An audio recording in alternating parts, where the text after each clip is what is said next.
Terima kasih pemirsa, Anda sedang menyaksikan dialog khusus dengan Bapak Aksa Mahmud. Beliau adalah pimpinan Boswa Group atau pendiri, dan saat ini sudah dilimpahkan kepada anak-anaknya untuk menjalankan, dan terbukti lonjakan bisnisnya sangat drastis peningkatannya.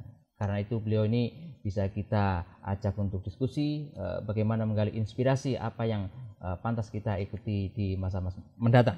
Kita lanjutkan Pak Aksa Mahmud. Ya. Kalau kita lihat dari sejarah Nabi ini kan sesungguhnya saudagar nih, tapi banyak umat Islam yang tidak mau jadi saudagar. Gimana nih? Ya memang kalau kita mengikuti Rasulullah, dan bahwa dia juga dulu sebenarnya saudagar dengan memulai dengan magang sama Halijah. Nah, kalau kita melihat hikmahnya di situ ada dua.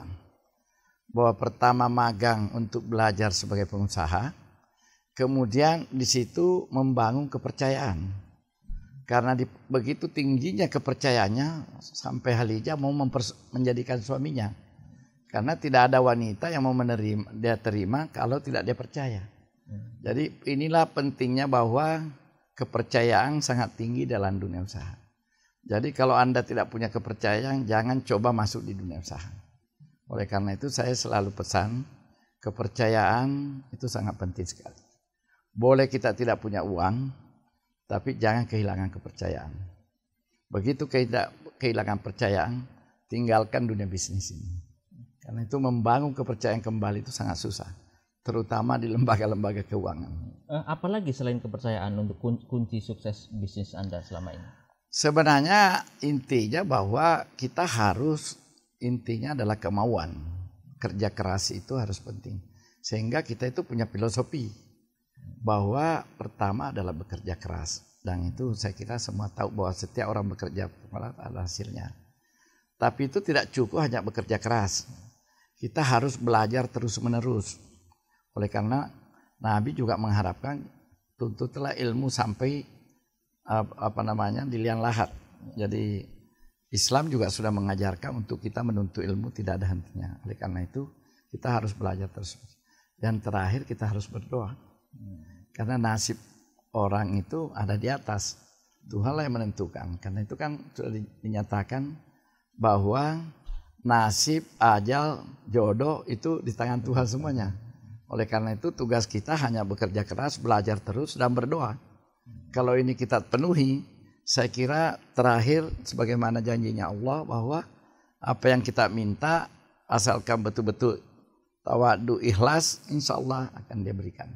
Kembali kepada sejarah Rasul, kira-kira pertanyaannya kenapa di antara kita umat Islam yang mayoritas ini tidak mengambil peran di bidang bisnis itu?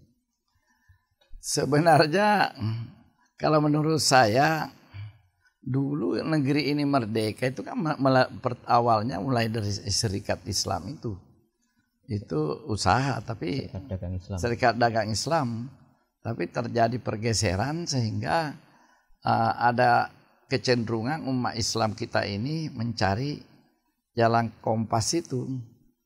Akhirnya mungkin merebut kekuasaan ini lebih gampang kelihatannya, tapi itu kan seketika saja, tidak permanen. Mestinya harus berpikir sebagaimana yang kita lihat itu bahwa harus mestinya mencari aktivitas yang kira-kira bisa permanen.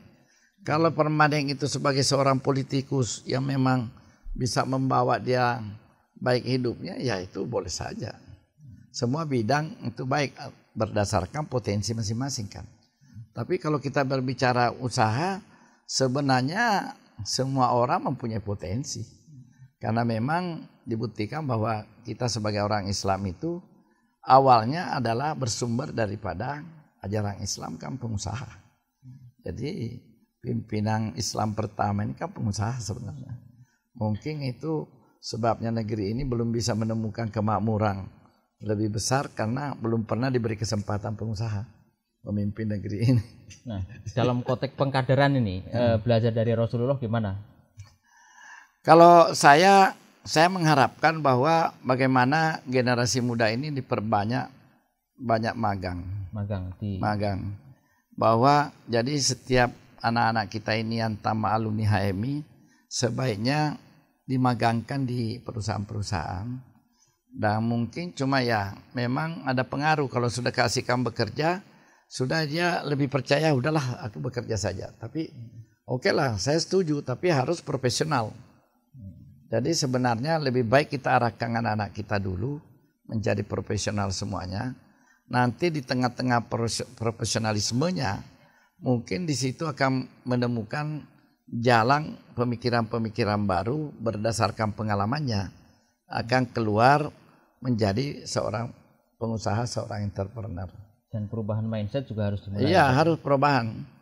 Jadi karena ini kita juga buktikan bahwa beberapa anak-anak kita yang bekerja di BOSOA ini kemudian keluar, ada yang berhasil banyak cukup dibanding yang tidak berhasil. Yang tidak berhasil itu mungkin belum siap, mestinya masih ikut lagi 1-2 tahun, tapi terlalu cepat ya akhirnya belum begitu. Tapi insya Allah bahwa semuanya akan berhasil. Nah, kalau program magang ini dimulai dari mana nih? Dari KAHMI-nya atau dari siapa?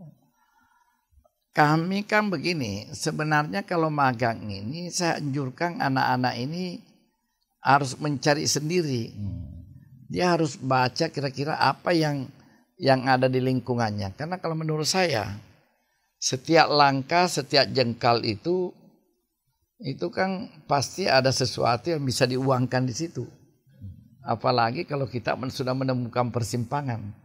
Di persimpangan itu kan teorinya bahwa sudah banyak rezeki bersiguran di situ.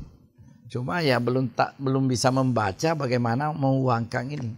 Oke, saya kira terakhir Pak Aksa Mahmud bisa memberikan closing statement, pengalaman pribadi maupun apa yang kira-kira bisa anak-anak muda ke depan bisa segera lakukan kaitannya dengan membangun entrepreneurship. Saya kira kalau anak-anak muda ini saya harapkan harus memulai dengan belajar bagaimana sesuatunya itu harus cari uang. Karena ya seperti teori olahraga saja bahwa tidak mungkin ada prestasi tanpa latihan. Nah, oleh karena itu apa saja yang ada di lingkungannya coba pikirkan bahwa ada seseorang yang membutuhkan, dan orang yang membutuhkan itu pasti bagaimana mendapatkan uang. Oleh karena itu jangan berbicara modal dulu. Mungkin menjadi broker saja dulu, barangnya orang, antarkan orang ini, di situ bisa menghasilkan. Disitulah akan nanti terlatih dirinya, otaknya, bagaimana memutar sehingga lama-kelamaan akhirnya belajar dengan baik, mendapatkan sesuatu. Nah, kemudian memang yang kita dengar sekarang keluhan kalau kita bicara semuanya masalah modal.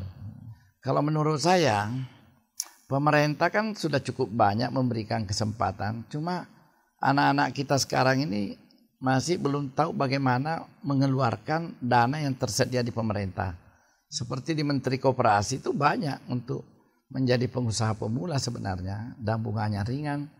Tetapi mungkin belum banyak yang tahu bagaimana caranya mengeluarkan dana yang ada di Menteri Koperasi itu. Oleh karena itu saya harapkan mungkin melalui KAHMI atau melalui institusi HMI-nya sendiri berbicara Menteri Koperasi supaya setiap cabang ada proyek pembentukan entrepreneur pengusaha di daerah-daerah itu.